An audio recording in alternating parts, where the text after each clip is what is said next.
तो हम लोग अब शुरू करते हैं क्लास 12th का मैथ। और इसमें जो पहला चैप्टर है वो रिलेशन और फंक्शन का है, इसको अभी नहीं शुरू करेंगे। फिर इन्वर्स ट्रिग्नोमेट्री फंक्शन है, इसको भी अभी शुरू नहीं करेंगे।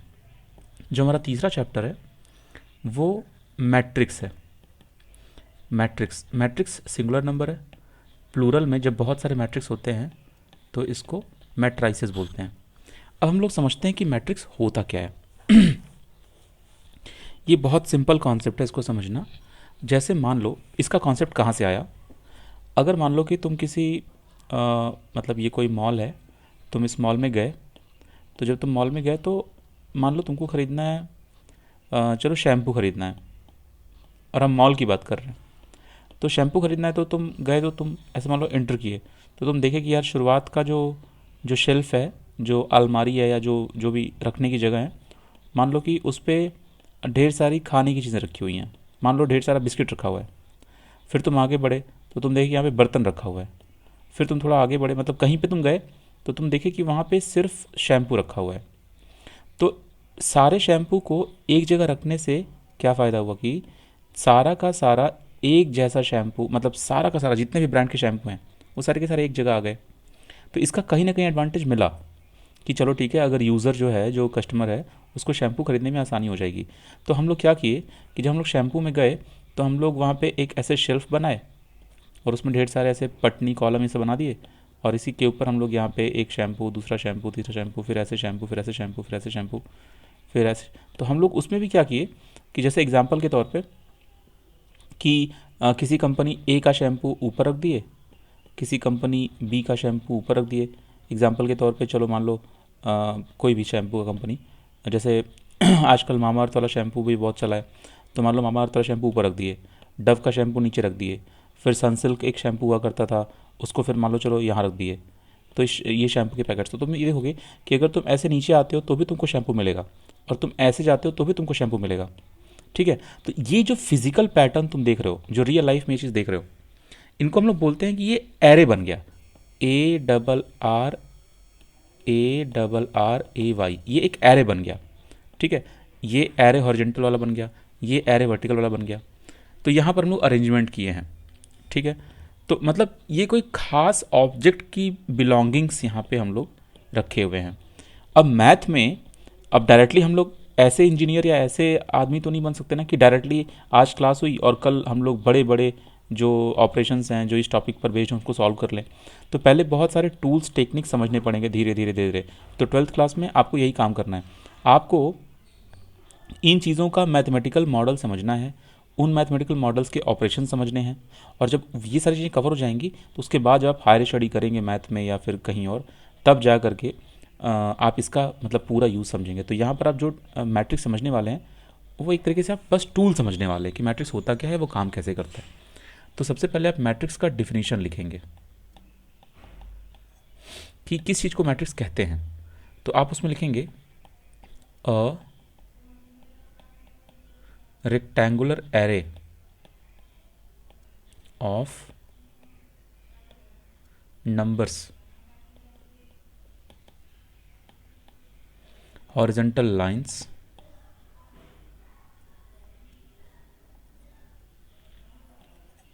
and vertical lines is called a matrix.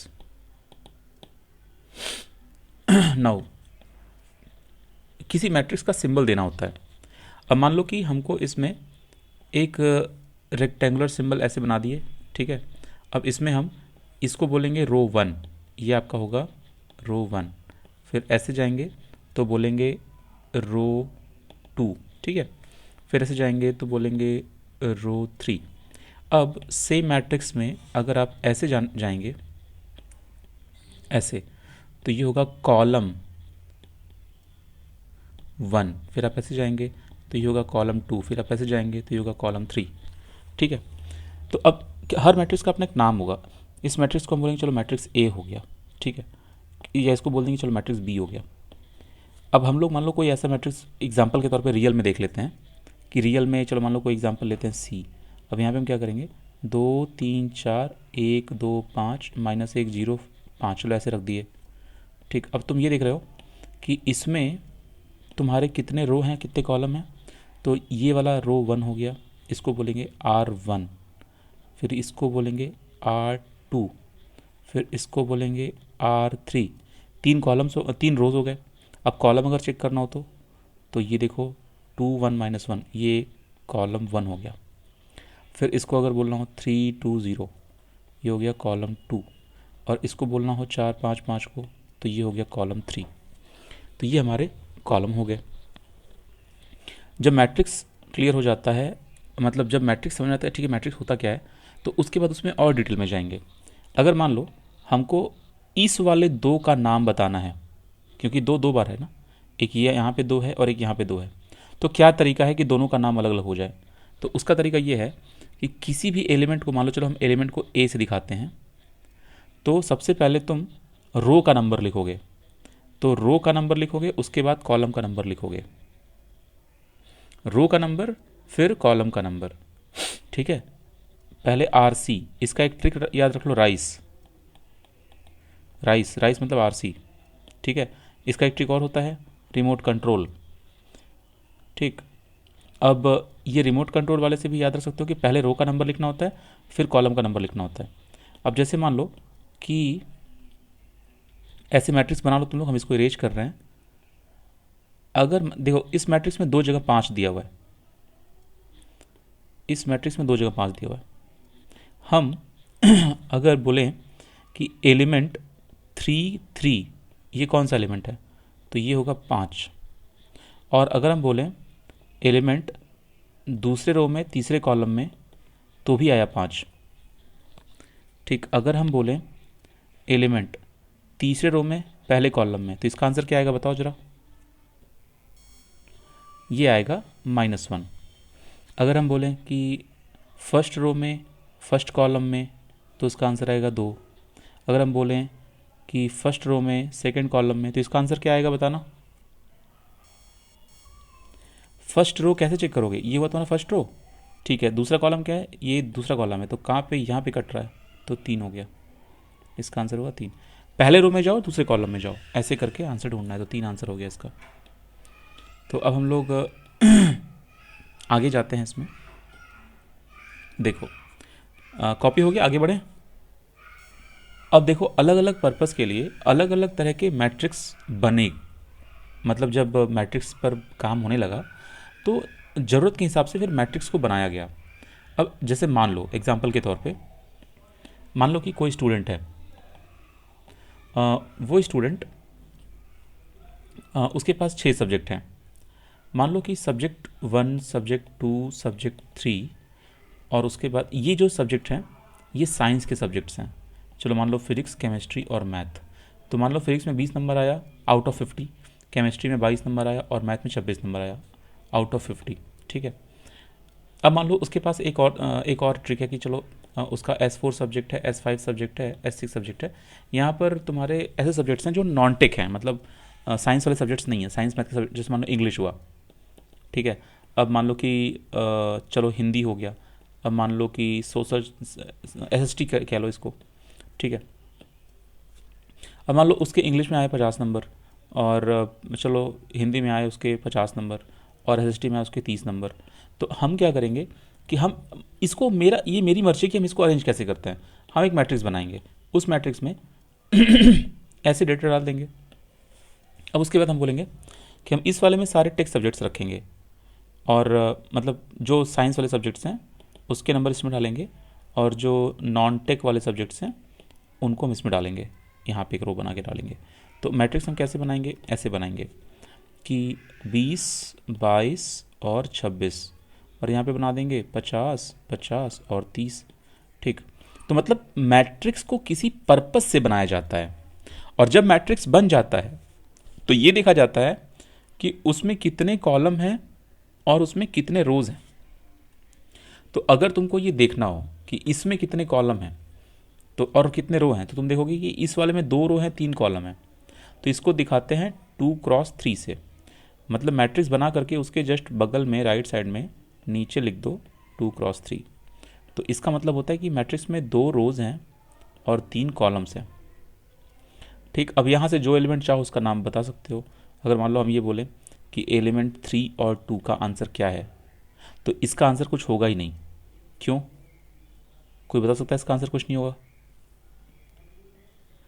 Correct, क्योंकि 2 ही रो है और हम यहाँ पे तीसरा रो पूछ दिए हैं, तो तीसरा रो तो है ही नहीं है, तो इसलिए इसका आंसर पॉसिबल नहीं है। हाँ, अगर हम इसको ऐसे पूछें A23, तब जाके इसका आंसर बनेगा ये वाला 30। क्यों?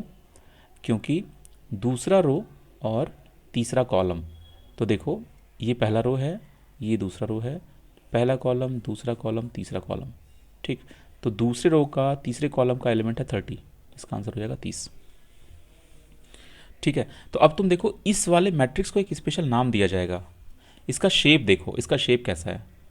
इसके शेप में तुम समझोगे कि देखो, या तो हम मैट्रिक्स के नाम देंगे तो यहाँ पर शेप कैसा बन रहा है, ये एक रेक्टेंगुलर शेप बन रहा है। क्यों?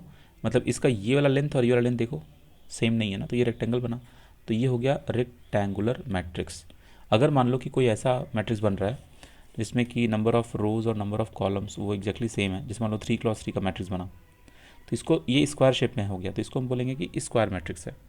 तो वैसे ही मैट्रिक्स के टाइप्स बनने लगे ज़रूरत के हिसाब से। तो अब हम लोग देखेंगे स्पेशल टाइप्स ऑफ मैट्राइसेस। तो उसके लिए तुम ले लो heading special types of matrices. तो अब उसमें जो कुछ पॉपुलर टाइप्स हैं उनको हम लोग नोट करेंगे, उनको हम लोग समझेंगे। तो उसमें जो सबसे पहले समझते हैं हम लोग, एक होता है row matrix, ROW, row matrix. अब ये रो मैट्रिक्स क्या होता है? मान लो कि कोई मैट्रिक्स A है, तो उसमें सिर्फ एक ही सिंगल रो होगा, उसमें कॉलम पॉसिबल ही नहीं है। तो तुम इसको देखोगे वो रो जैसा दिखेगा, मतलब A11 उसमें एलिमेंट होगा, A12 एलिमेंट होगा, A13 एलिमेंट होगा, ऐसे करके। ठीक है, अब अगर तुम इसमें देखो तो इसको तुम ऐसे ऐसे भी रीड कर सकते हो कि भाई इसमें रो कितना है, तो इसमें रो तो एक ही है, लेकिन इसमें कॉलम कितना है, इसमें कॉलम 3 है। देखो एक कॉलम ये होगा, एक कॉलम ये होगा, एक कॉलम ये होगा, C3, C1, C2, C3। So finally रो तुम्हारा एक ही हुआ ना, इसीलिए इसको हम लोग रो मैट्रिक्स कहते हैं। अब मान लो अगर हम दूसरा मैट्रिक्स पे चलें, वो होगा column matrix, COLUMN, column matrix. ये भी बहुत सिंपल है। इसके लिए तुम कोई मैट्रिक्स ऐसा डिज़ाइन करो जिसमें कि इसमें एक रो हो, एक कॉलम हो। ठीक, अब इसमें 2 रो हो, एक कॉलम हो। अब इसमें 3 रो हो, एक कॉलम हो। इसका मतलब ये हुआ कि यहाँ पर देखो ये बना तुम्हारा एक रो, ये बना तुम्हारा 2 रो, ये बना तुम्हारा 3 रो, मतलब इसमें R1, R2, R3 3 रोज हैं, लेकिन कॉलम तो एक ही है। ठीक है, तो ये हो गया कॉलम मैट्रिक्स। मतलब रो मैट्रिक्स में सिर्फ एक रो होगा, सिर्फ एक रो। कॉलम मैट्रिक्स में सिर्फ एक सिंगल कॉलम होगा। ठीक, वैसे ही हम लोग आगे बढ़ेंगे और एक समझेंगे अब कुछ और बातें कि कुछ और भी फीचर्स देखे गए मैट्रिक्स में। तो एक मैट्रिक्स था जिसको कहा गया जीरो मैट्रिक्स या नल मैट्रिक्स, तो वो तीसरी कैटेगरी हुई मैट्रिक्स की, जिसको हम लोग बोलेंगे ज़ीरो और नल मैट्रिक्स। अब ये क्या होता है? इसमें चाहे जैसा भी मैट्रिक्स हो, मैट्रिक्स का शेप और साइज कुछ भी हो, मतलब वो 2x2 हो, वो 3x3 हो, वो 2x कुछ भी हो, बस पॉइंट ये है कि उसके जितने भी एलिमेंट्स होंगे सारे के सारे एलिमेंट्स ज़ीरो होंगे। ये सारे एलिमेंट्स उसके ज़ीरो होंगे, चाहे मैट्रिक्स कैसा भी हो। ठीक, तो मतलब उसमें ऐसा नहीं समझना है कि अगर आप किसी बुक में ऐसा एग्जाम्पल देख लें कि 0 0 तो यही होगा, या फिर ऐसा देख लें आप कि 0 0 0 0 तो सिर्फ यही होगा। नहीं, कुछ भी हो, कैसा भी शेप और साइज कैसा भी हो। देखो यहाँ पर जो चीज़ लिखी जाती है ना, 2x2, 3x2, 2 इसको ऑर्डर कहा जाता है, ऑर्डर। ठीक है, ऑर्डर ऑफ मैट्रिक्स। ठीक, ऐसे ही हम लोग अब समझते हैं कि एक होता है हॉरिजॉन्टल मैट्रिक्स, एक होता है वर्टिकल मैट्रिक्स। इसके ठीक बाद देखते हैं चौथा वाला पॉइंट।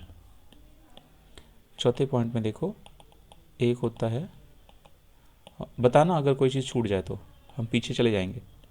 एक होता है हॉरिजॉन्टल मैट्रिक्स। इसमें क्या होता है? इसमें आपका मैट्रिक्स ऐसे फ्लैट दिखता है, मतलब इसमें रो ऐसे होते हैं, ऐसे रो, जैसे उसमें ये हॉरिजॉन्टल है ना, तो इसका मतलब ये है कि इसमें देखो, जैसे मान लो 2 2 3 3 5 6 ऐसे डाल दिए, फिर 1 2 3 3 5 7 ऐसे डाल दिए। ठीक, तुम देखो एग्जाम्पल के तौर पे, तो ये कैसा दिख रहा है? एक तरह का हॉरिजॉन्टली तो दिख रहा है। लेकिन अगर मान लो मेरे पास कोई दूसरा मैट्रिक्स हो जिसको हम समझाना चाहते हैं वर्टिकल मैट्रिक्स, वर्टिकल मैट्रिक्स। अब वर्टिकल मैट्रिक्स कैसा होता है? वर्टिकल मैट्रिक्स तुमको ऐसा दिखेगा, मान लो 2 4 5 3 6 7 -1 0 1 1 1 2। अब देखो इसमें क्या है, मतलब सीधी बात है कि पहले तुम स्क्वायर मैट्रिक्स को बना दो और उसके बाद उसको हॉरिजेंटल बनाना हो या वर्टिकल बनाना हो उसके हिसाब से नंबर्स एक्स्ट्रा कर दो। जैसे मान लो कि अगर हम इस मैट्रिक्स को इतने पर ही रोक दिए होते तो इसमें रो और कॉलम बराबर हो जाते, तो ये वर्टिकल या हॉरिजेंटल नहीं बन पाता। तो हम क्या किए, इसमें वर्टिकली एक्स्ट्रा चीज़ ऐड कर दिए। ठीक, अब जैसे मान लो कि इस चीज़ में हम अगर इसको यहीं पे रोक दिए होते तो हम इसको यहीं पर स्क्वायर मैट्रिक्स बोल देते, लेकिन हमको हॉरिजॉन्टल समझाना था तो हम क्या किए, इसमें horizontally extra components horizontally add कर दिए इस डायरेक्शन में। ठीक है, तो अब हम लोग देखेंगे कि स्क्वायर मैट्रिक्स क्या होता है। एकदम सिंपल है स्क्वायर मैट्रिक्स, छठवां ले लो। स्क्वायर मैट्रिक्स क्या होता है? ये एकदम आसान, इसमें जितने रोज होते हैं उतने कॉलम्स होते हैं। तो इसमें m इंटू एन का अगर मैट्रिक्स होता है तो m is equal to n होता है। जैसे 2 1 9 6 7 5 0 0 1, इसमें तुम क्या देख रही हो तुम लोग कि सारे कॉलम और सारे रोज़ की संख्या बराबर है। इसमें 3 रोज़ हैं और 3 कॉलम्स हैं। ठीक, आई होप कि ये सबको समझ में आ रहा है, उतना टफ नहीं है, बहुत इजी इंटरेस्टिंग चैप्टर है। अब हम लोग देखेंगे सडनली एक नया टॉपिक सामने आता है कि मतलब ये जो टाइप्स है ना वो बीत गए कि चलो ठीक है इतने टाइप्स होते हैं वो तो समझ में आ गया। अब हम लोग देखेंगे कि इसमें ट्रेस ऑफ मैट्रिक्स क्या होता है, मतलब मैट्रिक्स का ट्रेस क्या होता है, ट्रेस ऑफ मैट्रिक्स। तो ट्रेस ऑफ मैट्रिक्स को समझने के लिए आपको एक सिंपल सा एडिशन समझना होता है। वो क्या होता है कि ट्रेस ऑफ मैट्रिक्स जो बनेगा वो डायगोनल के लिए बनता है और उसके लिए एक कंडीशन है, मैट्रिक्स स्क्वायर होना चाहिए। आपको क्या करना है कि ये पूरा का पूरा स्क्वायर मैट्रिक्स का ये जो एलिमेंट है, जो डायगोनल वाला एलिमेंट है 2 7 और 1, उसको ऐड कर दीजिए, वही हो जाएगा ट्रेस ऑफ मैट्रिक्स। तो उसके लिए हेडिंग लिख लेते हैं, ट्रेस ऑफ मैट्रिक्स। इसके लिए एग्जांपल, डायरेक्ट एग्जांपल ले लेते हैं। मान लो 2 3 5 है, 2 6 1 है। अगर इसके लिए हम ट्रेस पूछें तो इसके लिए आप ट्रेस नहीं बता सकते। क्यों? क्योंकि ये स्क्वायर मैट्रिक्स नहीं, इसमें डायगोनल नहीं है ना। डायगोनल सिर्फ स्क्वायर मैट्रिक्स में पॉसिबल है। अब कोई बच्चे बोलेंगे सर यहाँ से यहाँ तक तो डायगोनल है, नहीं उससे नहीं मतलब है, स्क्वायर होना चाहिए प्रॉपरली। जैसे एग्जांपल दूसरा ले लें, 1 2 1 -1 2 2 0 0 1। अब इस मैट्रिक्स में अगर देखो तो डायगोनल एलिमेंट्स ये वाले हैं। ठीक है, इनको हम लोग प्रिंसिपल डायगोनल भी बोलते हैं। तो इसमें जो ट्रेस होगा वो सीधे सम होगा डायगोनल एलिमेंट्स का। जैसे 1 + 2 + 1, डन, ये हो गया। अब हम लोग इसमें कोई दिमाग नहीं लगाना है, बस ट्रेस की कुछ प्रॉपर्टीज़ होती हैं उनको देख लेते हैं। ट्रेस की प्रॉपर्टी को ऐसा समझो कि अगर तुम सारे एलिमेंट में किसी चीज़ से मल्टीप्लाई कर देते हो, जैसे मान लो यहाँ पे मल्टीप्लाई कर दिए, यहाँ पे मल्टीप्लाई कर दिए किसी एक कॉमन नंबर से, तो उसको अलग अलग मल्टीप्लाई करने से अच्छा है कि तुम उसको एक बार ही मल्टीप्लाई कर दो। जैसे कि अगर मान लो कि तुम किसी एलिमेंट से मल्टीप्लाई करते हो, मान लो तुम 2 से मल्टीप्लाई किए, तो वो 2 का मल्टीप्लिकेशन इसमें भी हो जाएगा, इसमें भी हो जाएगा, इसमें भी हो जाएगा। तो वो जो मल्टीप्लिकेशन 2 में हुआ है वो ट्रेस में भी मल्टीप्लाई कर सकते हो। जैसे कि अगर तुमको ट्रेस निकालना है तो तुम ट्रेस निकालने के लिए तुम जो कॉमन नंबर लेमडा मान लो मल्टीप्लाई कर रहे थे, तो वो लेमडा तुम पुराने ट्रेस में मल्टीप्लाई कर सकते हो। ट्रेस का सिंबल TR होता है। तो इसके लिए तुम एक ऐसे लिखो प्रॉपर्टीज़ कि ट्रेस की प्रॉपर्टीज़ क्या क्या होती हैं। तो उसमें तुम लिख लो कि मान लो कि अगर तुम ट्रेस निकाल रहे हो, 2 मैट्रिक्स को ऐड कर रहे हो, ऐड करने के बाद जो तीसरा मैट्रिक्स बना उसका ट्रेस निकाल रहे हो। ठीक है, 2 मैट्रिक्स ऐड हो गए, अब उनका निकाल रहे हो। तो अब ये बनेगा ट्रेस A और ट्रेस बी, मतलब तुम ट्रेस ए और ट्रेस बी को आपस में मल्टीप्लाई करो, सॉरी ऐड करो, और वो जो ऐड होगा वो इसका ऐड होगा। एग्जाम्पल देख के समझते हैं हम क्या कहना चाह रहे हैं। अगर मान लो कि मेरे पास कोई मैट्रिक्स है ए और ये है 2 1 0 0, और कोई मैट्रिक्स है बी, ये है -1 0 0 2, ठीक। तो देखो, इसका ट्रेस अलग से निकाल लो और इसका ट्रेस अलग से निकाल लो, दोनों का ट्रेस जोड़ दो, एक तरीका ये हुआ। या फिर तुम पहले दो मैट्रिक्स को जोड़ दो आपस में। मैट्रिक्स कैसे जोड़ते हैं, सारे एलिमेंट्स जोड़ दो। तो मतलब पहले a प्लस बी निकालो, तो उसके लिए क्या करो, जो एलिमेंट जहाँ के हैं उसको वहाँ जोड़ो, मतलब 2 और 1 को एक साथ जोड़ो, 2 और -1 को, तो 1 आ जाएगा। 1 और 0 को जोड़ो तो 1 आ जाएगा, 0 0 को जोड़ो तो 0 आ जाएगा, 0 2 को जोड़ो तो 2 आ जाएगा, राइट। अब इसका ट्रेस निकालो तो क्या आ जाएगा, 1 + 2 3 आ जाएगा, 3 आ गया। तो एक तरीका ये हो ट्रेस निकालने का कि a प्लस बी का ट्रेस निकालते हैं तो हम ऐसे निकालते हैं। दूसरा तरीका ये है कि तुम इसका ट्रेस अलग निकाल लो। जैसे इस वाले का ट्रेस अगर तुम निकालोगे, ट्रेस ऑफ a, तो वो कितना आएगा, 2 आएगा, क्योंकि 2 + 0 = 2। अगर मान लो इसका ट्रेस निकालते हो, ट्रेस ऑफ b, तो वो कितना आएगा, -1 + 2 = +1। अब तुम ये देखो कि अगर इन दोनों ट्रेस को जोड़ दोगे, 2 और +1 को, तो फिर से 3 आ जाएगा, ठीक है। मतलब दोनों मैट्रिक्स को जोड़ के तब ट्रेस निकालो, या उनका ट्रेस निकाल दो उसके बाद ट्रेसेस को जोड़ो आपस में, आंसर बराबर आएगा। तो चलो अब देखते हैं कि दो मैट्रिक्स इक्वल कब होता है। तो दो मैट्रिक्स तब इक्वल होगा जब उनका ऑर्डर बिल्कुल सेम होगा और सारे एलिमेंट्स बिल्कुल सेम होंगे। जैसे हेडिंग रहेगा इक्वलिटी ऑफ मैट्रिक्स। ये क्या चीज़ है, दो मैट्रिक्स तुमको रखना है और उनको कंपेयर करना है कि दोनों इक्वल हैं कि नहीं। जैसे मान लो मैट्रिक्स ए लेते हैं 1 1 2 1, मैट्रिक्स बी ले लेते हैं 1 1 1 2 2 1। अब ये दोनों इक्वल नहीं है, एलिमेंट्स तुमको भले सेम दिख रहे हो कि यार इसमें भी एक है एक है एक है एक है, इसमें भी 2 है एक है 2 है एक है, नहीं, उससे नहीं मतलब है। दो मैट्रिक्स इक्वल होगा जब उनका ऑर्डर बिल्कुल सेम होगा। जैसे अगर ये 2 × 2 का है तो ये भी 2 × 2 का होना चाहिए, जो कि नहीं है। तो पहला कंडीशन तो ये है कि ऑर्डर सेम होना चाहिए, सेम ऑर्डर। और सिर्फ ऑर्डर ही सेम होने से नहीं होता है, ऑर्डर सेम है ठीक है, उनके अंदर का एलिमेंट भी सेम होना चाहिए, ठीक है। Same element on same place, on same place. मतलब मान लो कि अगर मैट्रिक्स ए के जो तुम एलिमेंट्स हैं उनको तुम ए से दिखा रहे हो, स्मॉल ए से, और आई जे उनका पोजीशन है, और एलिमेंट कोई मैट्रिक्स बी है, उनके एलिमेंट्स को तुम बी से दिखा रहे हो और आई जो उनका पोजीशन है। तो मान लो कि अगर तुम इस वाले में आई की वैल्यू 2 रखते हो और जे की वैल्यू मान लो 3 रखते हो, मतलब अगर इसके लिए आई जे, मतलब इसके लिए ए 2 3, इसकी वैल्यू अगर 5 है, तो बी के लिए भी जब तुम बी के लिए भी जब तुम 2 और 3 रखोगे तो उसकी वैल्यू भी 5 आनी चाहिए। अगर ये सिचुएशन है कि चलो ठीक है, ऑर्डर भी सेम है एलिमेंट भी सेम है, तभी तुम बोलोगे कि दो मैट्रिक्स इक्वल हैं, ठीक है। मतलब कुछ बच्चे ऐसे कंफ्यूज हो सकते हैं कि सर ये देखिए यहाँ पर अगर लिखा हुआ है कि चलिए 2 1 लिखा हुआ है, यहाँ पे 3 5 लिखा हुआ है, तो मान लो अगर हम यहाँ पे लिख दें 5 1 और 2 3, तो सर क्या ये सही हो जाएगा, मतलब क्या ये दोनों सेम मैट्रिक्स हो गए? नहीं, सेम मैट्रिक्स नहीं हुए। तो बच्चा बोल सकता है ना कि सर ऑर्डर तो सेम है, और बच्चा ये बोल सकता है कि सर देखिए एलिमेंट भी सेम है, यहाँ 5 है 5 यहाँ पे है, लेकिन एलिमेंट भी सेम होने से नहीं मतलब है, सेम प्लेस पर एलिमेंट सेम होना चाहिए। अगर यहाँ पर 1 1 पर 2 है तो यहाँ भी 1 1 पर 2 होना चाहिए। अच्छा, बात समझ में आ रही है? अब हम लोग दो एलिमेंट्स को जोड़ना देख लेते हैं, दो मैट्रिक्स को जोड़ते कैसे हैं, ईजी है।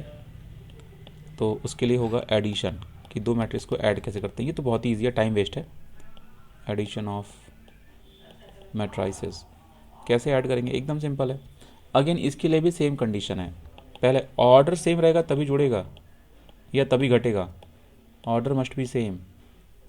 ऑर्डर मस्ट बी सेम का मतलब कि अगर ए की वैल्यू मान लो 1 2 3 4 है और मान लो बी की वैल्यू 1 1 2 3 3 6 ऐसे कुछ है, तो तुम इसको इसके साथ नहीं जोड़ सकते, नॉट पॉसिबल, क्योंकि इसका ऑर्डर 2 × 2 का है, इसका ऑर्डर 2 × 3 का है, ठीक है। तो नहीं जुड़ सकता ये, तो not possible, addition not possible. तो एडिशन पॉसिबल कब होगा, अगर मान लो कि तुम्हारा 2 6 है, ये 1 2 है, और बी तुम्हारा 0 0 1 2 है। तो ऐसे कंडीशन में अगर तुमको मान लो कि a + b निकालना है, तो इस 2 को 0 के साथ जोड़ो, तो 2 + 0 इस 6 को 0 के साथ जोड़ो तो 6 + 0, इस 1 को 7 के साथ जोड़ो 1 + 7, 2 को 2 के साथ जोड़ो 2 + 2, बहुत ईजी है ये। फिर ब्रैकेट क्लोज कर दो, मतलब मैट्रिक्स का सिंबल लगा दो और इसको 2 कर दो, इसको 6 कर दो, 8 4, ये तुम्हारा फाइनल आंसर हो गया। तो हम लोग आगे देखते हैं कि अगर मान लो तुम्हारे पास, इसकी प्रॉपर्टी क्या होती है, जब हम लोग मैट्रिक्स को ऐड करते हैं तो एडिशन के टाइम पे कुछ प्रॉपर्टीज़ फॉलो होती हैं। तो एडिशन में प्रॉपर्टीज़ क्या क्या होती हैं, हेडिंग है एडिशन प्रॉपर्टीज़। क्या होगा कि अगर मान लो कि तुम ए को बी के साथ जोड़ते हो तो वो सेम आंसर आएगा जब तुम बी को ए के साथ जोड़ोगे, प्रॉपर्टी 1 हो गई। प्रॉपर्टी 2, जब तुम ए को बी के साथ जोड़ो फिर उसको सी के साथ जोड़ो, या फिर ए को बाद में जोड़ो, पहले बी और सी को जोड़ दो, तो ये दोनों सेम ही होता है। तो जैसा कि तुम जानते हो इस वाले प्रॉपर्टी को हम लोग कहते हैं कम्यूटेटिव लॉ, कम्यूटेटिव, और दूसरे लॉ को बोलते हैं एसोसिएटिव। मतलब ये दोनों लॉ फॉलो होता है, एसोसिएटिव। इसको कॉपी कर लो। अब यहाँ पर एक नया फॉर्मेट आता है जो कि 12th में हो सकता है पूछ ले एक्स्ट्रा टॉपिक के रूप में, कि ये एडिटिव इन्वर्स क्या होता है। एडिटिव इन्वर्स क्या होता है, उसके लिए अगर मान लो कि तुम्हारे पास दो मैट्रिक्स है ए और बी, वो इस प्रकार है कि ए और बी को तुम ऐड करते हो तो उसका आंसर 0 आ जाता है। जब भी इसका आंसर 0 आ रहा है और इसको तुम उल्टा ऐड कर रहे हो तब भी उसका आंसर सेम आ रहा है, 0 आ रहा है। तो ऐसे कंडीशन में यहाँ जो b है उसको एडिटिव इन्वर्स कहा जाएगा a का, मतलब b is additive inverse of a and vice versa. इसका क्या मतलब है कि a जो है वो b का एडिटिव इन्वर्स है।